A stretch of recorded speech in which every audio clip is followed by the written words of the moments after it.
CNP wire news updates में आपका स्वागत है, जो आपको महत्वपूर्ण समाचार देता है। उत्तर प्रदेश के मुख्यमंत्री योगी आदित्यनाथ ने हाथरस के हादसे पर कहा, इस पूरी घटना की तह तक जाने के लिए शासन स्तर पर हमने कल भी व्यवस्था बनाई थी, लेकिन हमारी प्राथमिकता राहत बचाव कार्य थी। इस हादसे में 121 श्रद्धालुओं की मृत्यु हुई, जो उत्तर प्रदेश के साथ साथ हरियाणा, राजस्थान और मध्य प्रदेश से जुड़े हुए थे। इस कार्यक्रम में जो सज्जन अपना उपदेश देने आए थे, उनकी कथा संपन्न होने के बाद उनके मंच से उतरने के पर उन्हें छूने के लिए महिलाओं का एक दल आगे बढ़ा, तभी उनके पीछे एक भीड़ गई। इसी दौरान वे एक दूसरे के ऊपर चढ़ते गए। सेवादार भी लोगों को धक्का देते रहे, जिसके कारण यह हादसा हुआ। इस पूरी घटनाक्रम के लिए एडीजी आगरा की अध्यक्षता में एक एसआईटी गठित की गई है, जिसने प्रारंभिक रिपोर्ट सौंपी है। कई पहलू हैं जिन पर जांच होना आवश्यक है। कुछ लोगों की प्रवृत्ति होती है कि इस प्रकार की दुखद घटनाओं पर वे राजनीति ढूंढते हैं। ऐसे लोगों की फितरत है चोरी भी और सीना जोरी भी। यह हर व्यक्ति जानता है कि उन सज्जन की फोटो किसके साथ है और उनके राजनीतिक संबंध किन के साथ जुड़े हुए हैं। आपने देखा होगा कि पिछले दिनों रैलियों के दौरान इस प्रकार की भगदड़ कहां मचती थी और कौन इसके पीछे था। राज्यसभा से विपक्ष के वॉकआउट पर कांग्रेस नेता और राज्यसभा में विपक्ष के नेता मल्लिकार्जुन खड़गे ने कहा, हम इसलिए बाहर आ गए क्योंकि प्रधानमंत्री राष्ट्रपति के अभिभाषण पर सदन को संबोधित कर रहे थे और उन्होंने सदन को कुछ गलत बातें बताई। झूठ बोलना और सच्चाई से परे बातें कहना उनकी आदत है। मैंने उनसे सिर्फ यही पूछा था, जब वह संविधान के बारे में बोल रहे थे, आज जो संविधान को बचाने के लिए ढिंढोरा पीट रहे हैं, तब मैंने कहा कि आपने संविधान नहीं बनाया, आप लोग इसके खिलाफ थे। मैं सिर्फ यह स्पष्ट कर रहा था कि कौन लोग संविधान के पक्ष में थे और कौन संविधान के खिलाफ थे। उन्होंने आरएसएस संविधान का विरोध किया है। उन्होंने बीआर अंबेडकर और पंडित नेहरू का पुतला जलाया। वह बार बार कहते हैं कि हमने बीआर अंबेडकर का अपमान किया।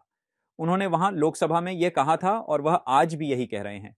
मैं बताना चाहता था कि बाबा साहब ने संविधान सभा में क्या कहा है और आरएसएस ने क्या कहा है और ऑर्गेनाइजर में उनके लोग क्या बोले हैं, वो सब बताना चाहता था।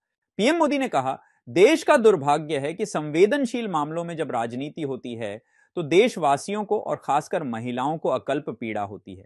ये जो महिलाओं के साथ होते अत्याचार में विपक्ष का सिलेक्टिव रवैया है, ये सिलेक्टिव रवैया चिंताजनक है। मैं किसी राज्य के खिलाफ नहीं बोल रहा हूं और न ही कोई राजनीतिक स्कोर करने के लिए बोल रहा हूं। कुछ समय पहले मैंने बंगाल से आई कुछ तस्वीरों को सोशल मीडिया पर देखा। एक महिला को वहां सरेआम सड़क पर पीटा जा रहा है। वो बहन चीख रही है। वहां खड़े हुए लोग उसकी मदद के लिए नहीं आ रहे हैं, वीडियो बना रहे हैं। जो घटना संदेश खाली में हुई, जिसकी तस्वीरें रोंगटे खड़े कर देने वाली हैं, लेकिन बड़े बड़े दिग्गज जिनको मैं कल से सुन रहा हूं, पीड़ा उनके शब्दों में भी नहीं झलक रही है। इससे बड़ा शर्मिंदगी का चित्र क्या हो सकता है। जो लोग खुद को प्रगतिशील नारी नेता मानते हैं, वो भी मुंह पर ताले लगाकर बैठ गए हैं, क्योंकि घटना का संबंध उनके राजनीतिक जीवन से जुड़े दल से या राज्य से है। बीजिंग द्वारा ताइवानी मछली पकड़ने वाली नाव को चीनी तट के पास जब्त किया गया। तनाव बढ़ा। चीन ने ताइवान द्वारा नियंत्रित एक द्वीप के पास, चीन के तट के पास काम कर रही एक ताइवानी मछली पकड़ने वाली नाव को तनाव बढ़ने के बीच जब्त कर लिया। पोत को एक चीनी बंदरगाह पर ले जाया गया। ताइवानी तट रक्षक ने कहा कि मंगलवार की रात को यह विद्रूप मछली पकड़ने वाली नाव ताइवान प्रशासित किनमेन द्वीप के पास थी, जो श्यामेन और क्वांजो के चीनी शहरों के पास स्थित हैं, लेकिन चीनी जल क्षेत्र में थी जब इसे 2 चीनी समुद्री प्रशासन नावों द्वारा बोर्ड किया गया और जब्त कर लिया गया। ताइवानी नाव चीन के बिना मछली पकड़ने की अवधि के दौरान काम कर रही थी। तटरक्षक ने कहा, यह जोड़ते हुए कि ताइवान चीन के साथ संचार करेगा और उनसे मछुआरों को जल्द से जल्द रिहा करने का आग्रह करेगा।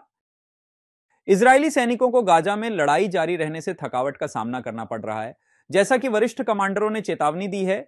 सार्वजनिक प्रसारक केएन ने बुधवार को रिपोर्ट किया।